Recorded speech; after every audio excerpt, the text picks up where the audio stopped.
people lost everything again. I grew up in a very, very happy family. But when I look back upon it, I sometimes wonder how we survived. Because you see, I grew up knowing what silverware was. I knew what a spoon, a fork, and a knife happened to be. But we didn't have enough for any one of us to have all three of them. So you made your choice when you came to the table, whether you were going to have a fork, or whether you were going to have a spoon, or whether you were going to have a knife, because you couldn't have all three.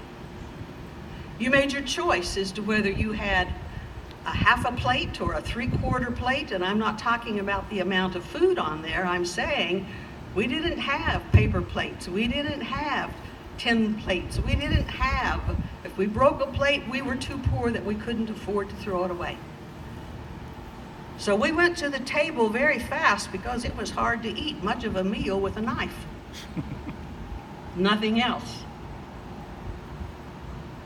Many of our people are not that poor today, but many of our people are still lacking in some basic necessities. And so when I look at that, and I look at this, what I look at is scholarship dollars that they provide for our Indian people. Scholarship dollars.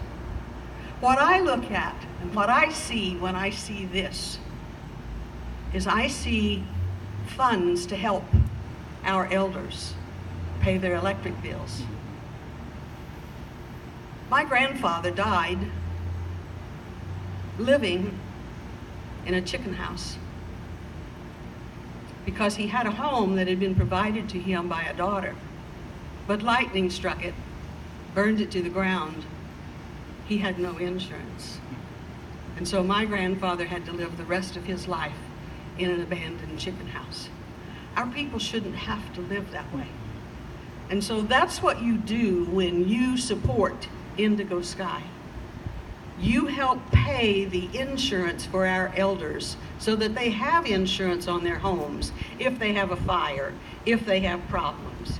You help pay their utilities so that they don't have to make the decision of, am I going to stay warm or am I going to have the medicine that I need? We have many of our elders who are in those situations.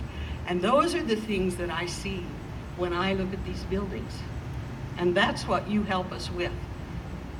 And exactly as Melanie said, the team spirit. All of you have come together and you have worked and you have shown that 2 + 2 is not 4, but 2 + 2 is 6 or 7 or 8 because you have magnified the results. And I am proud of you for doing that. I'm proud of the partnerships that we have. The plaque, the money, that's extremely important. But they didn't wait until today to do that. John contacted us long ago, and he said, is there anything that Encompass can do to help your tribe and to make a difference in your people? That's the why of Encompass, not necessarily building buildings, but the why. And I was able to say, we give 50 baskets of food to our elders and to our young people at Thanksgiving. And we give 50 complete dinners, baskets of food at Christmas. That's costly. And he said, you have it. This past year has been a difficult one for my family because I had a 4-year-old great-grandson who had cancer, who's gone through chemotherapy, radiation, who is now facing braces.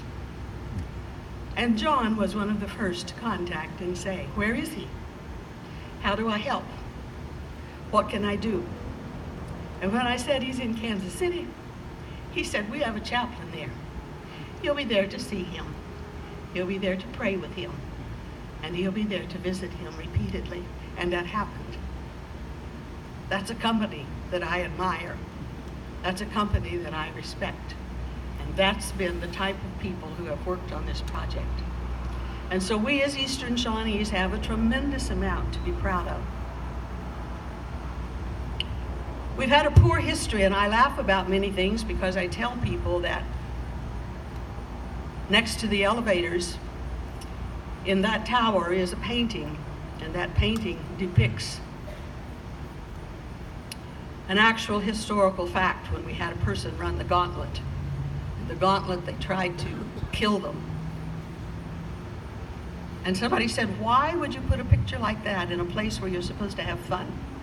And I said, because this tribe has been so poor. This tribe has had nothing.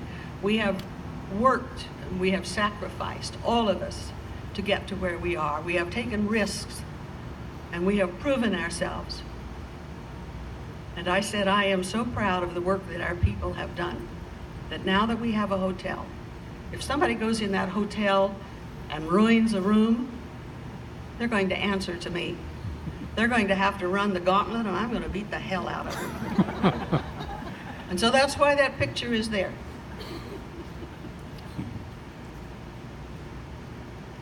It's been easy for me because I have been chief in the last 12 years. And in the last 12 years, we've made progress. But we've had many chiefs who didn't have that opportunity, who didn't have that base that I stand upon because of what others provided before me. And I want to read a passage from a book that we just published. And that passage, this paragraph, I'm talking, and I am saying about the chief, and this is Clyde Bluejacket. And I'm talking here and I'm saying, now that I am chief of the Eastern Shawnee tribe, I can remember when my mother, Virgie Inyart, served as secretary and treasurer of the tribe during Clyde's tenure as chief. I can remember many occasions when Mom and Clyde reviewed the minutes, laboring over basically non-existent tribal funds, discussing options, hoping for better things, serving the tribe out of true love and true convictions. There were no monetary rewards, there were no salaries, there were no stipends, there were no honorariums, and there were few praises. Clyde Bluejacket was always referred to as Blue. And now I quote Blue. Someday, Blue would say, someday we will win these land claims. Someday we will overcome. Somehow we must hold on. And hold on we did, and look at what's around us. They did it. Not Glenna Wallace, not Melanie Chase, not you people. You have advanced on what they held on to, what our mothers and fathers and forefathers did. In 1939, we owned just 58.19 acres. And in 1974, we still owned only 58.19 acres. But we were resilient. Blue died in February 1985. Our first gaming establishment opened in December 1984. 2 months after the tribe opened its first bingo hall, but Blue was never able to attend it. That hall would not have happened if people like Chief Clyde Leroy Bluejacket, if people like my mother, if people like your grandmother, your grandfather, your relatives of those who are here that are part of this tribe. This hall would not have happened if Chief Clyde Leroy Bluejacket had given up. Instead, he chose to put one foot in front of the other, believing that our red road would be a thriving place one day. And that is exactly what we have here today. So to say that I am proud is an understatement. I have gone back to the 1938 roll, and I've asked the vital statistics to identify how many families are still on our roll today that were on the 1938 roll. I was amazed and I was shocked to find out that only 26 families represented the Eastern Shawnee tribe in 1938. So if you are a member of this family, please raise your hand because you have every reason to be proud. Bluejacket, Brock, Captain, Crane, Daugherty, DeWeese, Dick, Dixon, Drake, Duchesne, Inyart, Gushwand, Hampton, Higby, Holden, House, Huggins, Cassee, Milholland, Newman, Nichols, Peacock, Prophet, Rickner, and Ross. Those are the 26 families from the 1938 roll that are still the families here today. I salute them.